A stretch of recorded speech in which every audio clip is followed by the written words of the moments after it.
కవితక్క గారు పార్టీ పెట్టబోతున్నారనే చర్చ జరుగుతుంది. సామాజిక తెలంగాణ అని చెప్పి మాట్లాడే కవిత గారికి అసలు అర్హత ఉందా? తెలంగాణ ఉద్యమకారుడైనటువంటి ఈటెల రాజేంద్ర గారిని కేసీఆర్ గారు మెడబట్టి బయటికి పంపిస్తున్నప్పుడు ఏ రోజైనా కవిత గారు స్పందించారా? మరి అక్కడ సామాజిక తెలంగాణ గుర్తు రాలేదా? 2023 ఎలక్షన్స్లో ముదిరాజులకు ఒక టికెట్ కూడా ఇవ్వనప్పుడు ముదిరాజులు రోడ్డెక్కి టికెట్ ఇవ్వాలి అని చెప్పి పోరాటం చేసినప్పుడు మరి కవిత గారు ఎక్కడున్నారు? మిగతా బీసీల ఉపకులాలు గుర్తుకు రాలేదా? కేసీఆర్ గారు ఇదే మందకృష్ణ మాదిగ గారిని జైలుకు పంపినప్పుడు మరి వెళ్ళి తను సామాజిక తెలంగాణ ద్వారా ఎందుకు తనను కలవలేదు? సో రజనీకాంత్ చెప్పే పొలిటికల్ జ్యోతిష్యం ప్రకారం కవితక్క గారి యొక్క రాజకీయ భవిష్యత్తు కొత్త పార్టీ పెడితే ఏముంటుందో మీకు కళ్ళకు కట్టినట్టు చెప్తా. వింటరా? వినండి మరి. హలో ఫ్రెండ్స్, నేను మీ Errabelli Rajinikanth, political analyst. Janapaksham talk షోకి స్వాగతం. కవిత గారికి అటు బీజేపీలో ఛాన్స్ లేదు, ఇటు కాంగ్రెస్లో ఛాన్స్ లేదు. మరి ఇంకేం ఛాన్స్ ఉంది? కొత్త పార్టీ పెట్టే అవకాశం ఉంది. సో కవిత గారి చుట్టూ తిరిగే కోటరీ ఏంటంటే రోజు డోల్ కొట్టుకుంటూ తిరుగుతున్నారు. మా అక్క పార్టీ పెట్టింది, నాకు ఎమ్మెల్యే పదవి వచ్చింది, నాకు మినిస్టర్ పదవి వచ్చింది, ఇంకా నేను రేపు అయిపోయాను అని చెప్పి లాస్ట్కి పోర్ట్ఫోలియోలు కూడా పంచుకోవడం మొదలైందట.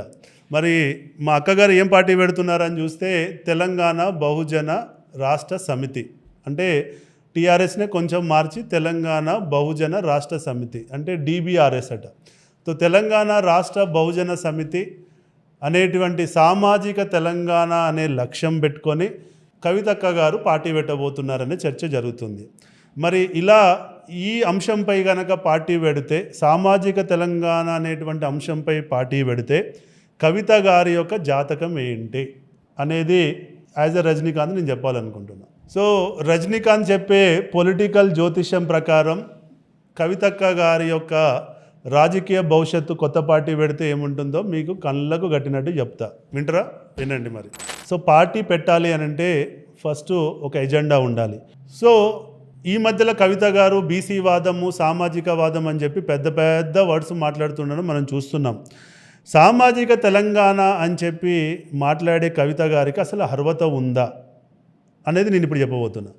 అర్హత ఉందా అని మనం ఆలోచించినట్లయితే కొన్ని అంశాలను తీసుకొని మనం దాన్ని చెక్ చేయాలి. అర్హత ఉందా లేదా అన్నది. ఫస్ట్ అంశం ఏంటి?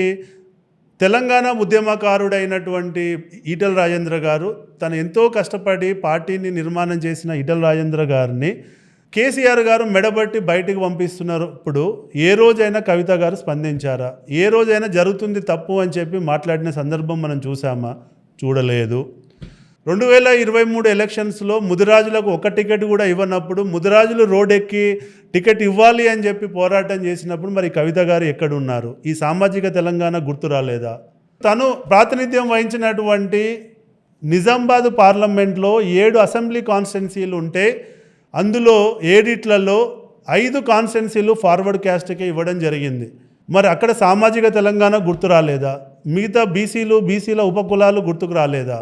అంటే గుర్తుకు రాలేదు. అంటే సామాజిక తెలంగాణ అంటే తనకు ఇష్టం లేదు. ఇదే మందకృష్ణ మాదిగ గారిని తీసుకెళ్ళి జైల్లో పెట్టినప్పుడు మరి ఈ సామాజిక తెలంగాణ ఏమైంది? కేసీఆర్ గారు ఇదే మందకృష్ణ మాదిగ గారిని జైలుకు పంపినప్పుడు మరి వెళ్ళి తను సామాజిక తెలంగాణ ద్వారా ఎందుకు తనను కలవలేదు? తన తండ్రి చేస్తుంది తప్పు అని చెప్పి ఎందుకు వాదించలేదు అన్నది నేను అడగాలనుకుంటున్నా. సో అది జరగలేదు. సో కాబట్టి ఎజెండా పరంగా చూస్తే సామాజిక తెలంగాణ అనేటువంటి అంశంపై ఏదో తను పూలే విగ్రహం పెట్టించాను, అది పెట్టించాను అనేటువంటి ఎగ్జాంపుల్స్ తీసుకొని వెళ్తే ప్రజలు నమ్మే పరిస్థితిలో లేరు. తెలంగాణ సమాజం చాలా చైతన్యవంతమైన సమాజం అని కేసీఆర్ గారు 100 సార్లు చెప్పారు. మరి కవిత గారు ఎందుకు మర్చిపోతున్నారో మనకు తెలియదు. కాబట్టి ఎజెండా పరంగా తను పార్టీ పెడితే సక్సెస్ కాదన్నది ఒక అంశం. ఇక రెండో అంశానికి వచ్చినట్లయితే తను ఎంతవరకు ఓటు బ్యాంకును అక్యుములేట్ చేసుకోగలుగుతుంది. రియల్గా చూస్తే ఈ రోజు వరకు కూడా కవిత గారు ఒక ఎమ్మెల్యేగా గెలిచిన పరిస్థితి లేదు. 2014లో ఎంపీ గెలిచినా కానీ అది కేసీఆర్ గారి ఇమేజ్ మీదనే గెలిచారన్నది వాస్తవము. కేసీఆర్ ఇమేజ్ మీద గెలిచే వాళ్ళు తప్ప బీఆర్ఎస్లో ఉన్న నాయకుల్లో ఒక 10 మంది మాత్రమే స్వతహాగా గెలవగలుగుతారు వాళ్ళ యొక్క ఇమేజ్పై. వాళ్ళ ఇమేజ్ కాకుండా కేసీఆర్ గారిపై గెలుస్తున్న వాళ్ళే 90% బీఆర్ఎస్లో ఉన్నారు. అందులో కవిత గారు కూడా ఒకటి. ఒకసారి ఎంపీ గెలిచినాక మళ్ళీ వచ్చిన ఎలక్షన్స్లో తను ఓడిపోవడం చూసాం. గెలిచిన ఎమ్మెల్సీ కూడా కేసీఆర్ గారు పెట్టిన భిక్ష అన్నది అందరికీ తెలుసు. మరి ఇలాంటి సందర్భంలో తను స్వతహాగా పార్టీ పెట్టి ఈ రాష్ట్రంలో ఏ నియోజకవర్గం నుంచి తను గెలవగలుగుతుందో చెప్పగలుగుతారా? కాబట్టి ఏ నియోజకవర్గంలో కూడా తను గెలిచే పరిస్థితి లేదు. తానే గెలవనప్పుడు తనను పట్టుకొని ఎవరు వచ్చి తన పార్టీలో జాయిన్ అవుతారు, ఎందుకు జాయిన్ అవుతారు, ఎందుకు వాళ్ళ భవిష్యత్తుని నాశనం చేసుకుంటారన్నది పెద్ద ప్రశ్న. కాబట్టి లీడర్లు తనను నమ్ముతారని నేను అనుకోవట్లేదు. ఈ పాయింట్ ఆఫ్ వ్యూలో కూడా తను కొత్త పార్టీ పెడితే వర్కౌట్ కాదన్నది నా పాయింట్. ఇక మూడో విషయానికి వచ్చినట్లయితే రిసోర్సెస్.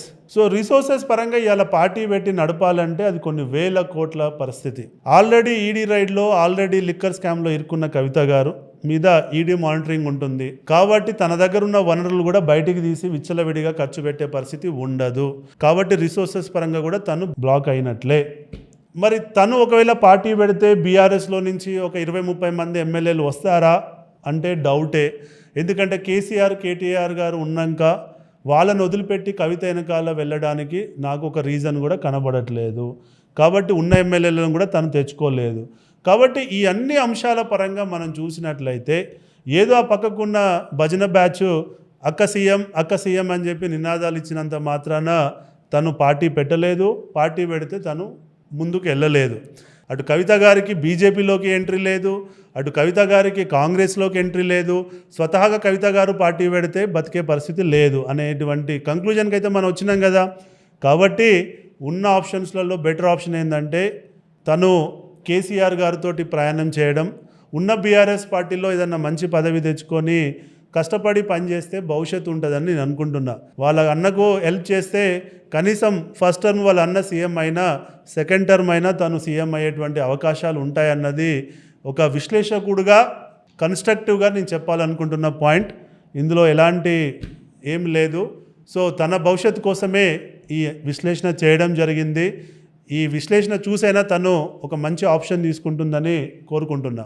ఓకే ఫ్రెండ్స్, మీకు ఒకవేళ భిన్న అభిప్రాయాలు ఉన్నట్లయితే కామెంట్ రూపంలో తప్పక తెలియజేయండి. మీరు డెఫినెట్గా ఈ డిస్కషన్లో చర్చలో పాల్గొంటారని చెప్పి నేను అనుకుంటున్నా. మరిన్ని విశ్లేషణతో మీ ముందుకు రావాలి అంటే మీరు చేయాల్సిన పని ఏంటి? ఈ ఛానల్ని సబ్స్క్రైబ్ చేయండి. జై హింద్. మళ్ళీ కలుద్దాం.